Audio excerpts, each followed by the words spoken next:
Hey everyone, my name is Frank. On this episode, I'm going to talk to you about how drivers and passenger vehicles should drive around commercial vehicles. Some tips and tricks.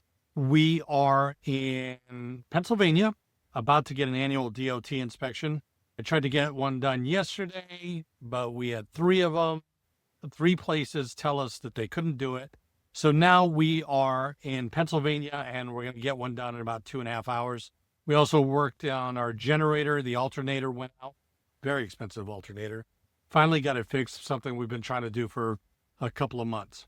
Right now, I want to jump to another subject. I was thinking about different things that I see on the road and I see other drivers talk about with passenger vehicles and how they operate their vehicles in and around commercial vehicles.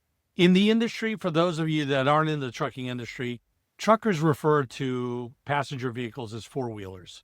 So got me thinking about things that we can do and why they aren't more common sense for drivers in these passenger vehicles. We see them do crazy things all the time. And it just amazes me that people don't value their lives. They don't understand the physics of what it takes to stop one of these trucks. And sometimes they'll put themselves in unnecessary danger, and it bothers all drivers. It's not that we have a mentality that we own the road or anything like that. We value our lives. This is our job. This is the industry that we work in. So where you're out there and you may be going to work and everything going on in your life, if this gets messed up for us, it causes us downtime in our jobs. It can cost us our career, even if it's not our fault. So we tend to take it a lot more serious than other people. And a lot of times we wonder why somebody makes such a bad decision cutting us off or speeding around us or whatever they're doing, knowing that they're going to gain 3 seconds. And it makes us feel like they're not thinking about the wheels aren't turning. They don't value their lives. So I got to thinking about some tips and ideas for people who don't drive in the industry that are around trucks and things that you can think of. So if you are watching this video, maybe this is something that'll help you. I've spoken to other drivers and gotten some ideas, and then I have my own ideas and things to think about. My first thing that made me think about this idea for a video was this actually happened today. I was in Connecticut and I was driving on 95 and we're in traffic and there's an accident. And I can see there's an accident and I'm over in the right lane and I need to move left because all the emergency services vehicles are in the right side. I signal, and as many of you truckers know, you try to get over, and of course there's always somebody that wants to pull up on you so you can't get over, and things like this happen all the time. If you are driving a passenger vehicle, I know it sucks to be stuck behind us, especially if you're in a traffic area, but understand this and maybe take this into account. We are much higher than you are. We can see ahead of what's going on, and we know which lane we have to move into. Not only that, we also have CB radios, and we're communicating with other trucks, and trucks are telling each other, right lane block, get in left lane block, get in right lane, or other creative things. So we have a better vantage point to see what's going on. Therefore, if you see a truck moving and you're stuck behind that truck, let that truck over. It might cost you 3, 4, 5 seconds because he wants to get through that as fast as you do, but he knows which way to go. And if you see a truck, he or she, let me say, if you see a truck moving in a certain direction, get behind them and use them as a blocker for you because they are going to see what's going on and they're going to get you the quickest way out of that traffic situation. That's my first point. And be a little courteous. Let us over. What are you going to gain? Another thing that you should not do if you're in a passenger vehicle around a truck. Passing on the right. There is a certain area in our truck, even with all our mirrors and everything, that if you get in that area, it's called a blind spot. We don't know you're there. It's just a split second, but it does happen, and it happens frequently. So if this is something that you're doing, or you make a habit, you see a truck move over to the left and you say, hey, I'm going to take this opportunity to cut around.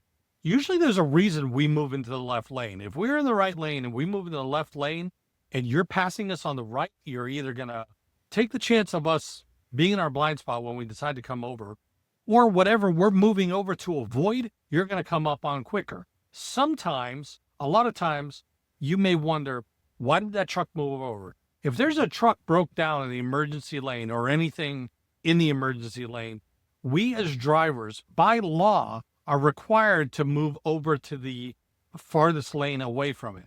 Now, sometimes there's like another lane, an emergency lane, and then we don't have to move over.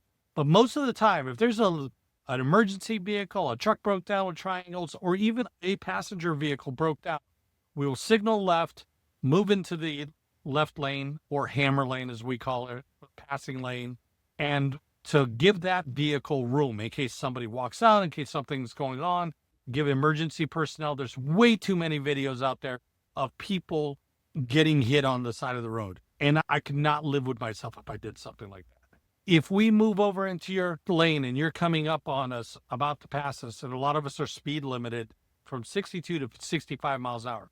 If we are limited in our speed, we can't go any faster. Let us come over, figure out what we're trying to avoid because we're being safe. Okay, that's another thing. If you are a passenger vehicle and you are merging onto an interstate, a lot of times a truck is blocked and cannot move over. If we are staying there and we're not moving over so you can pass, so you can get on, there's a reason. It means we can't get over.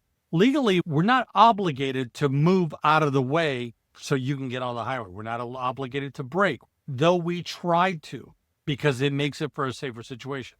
If I see a car merging and I'm clear on the left, I will always move over to the left and let that car merge so they feel safer. A lot of people don't care about what an accident between them and a vehicle this size will do. Other people are scared to death and they just freeze up and they don't drive like they should.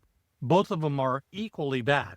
So one of the ideas is an emerging lane, as long as you don't have a yield sign or a stop sign, Pennsylvania, on the merging lane, accelerate, get up to traffic speed, get signal, show your intent, and get in and go. If you have it, put it down and get out of the way. Your vehicles can accelerate and slow down a lot faster than ours. So if we do get out of your way, keep on going and then we'll move back in behind you. Another peeve, if we are courteous enough and we are able to move over so you can merge in, wonderful. Don't stay there beside us. Keep going, get out of our way. Like I said, speed limiters are on a lot of these trucks. We cannot travel the highway speeds that you can, especially in California. If we make the decision, if we make the move to get out of your way and you merge, get out of the way, accelerate, get away from our truck. Don't sit there and wait, because now the people that we blocked behind us, if we came over, like I was saying, that we got over for a reason, now we have traffic lining up behind us. We're not being jerks. We can't get over. There's no place for us to go. So you, as a passenger vehicle, accelerate, get out of our way, let us get back over, and then the traffic flow returns to normal. Another one.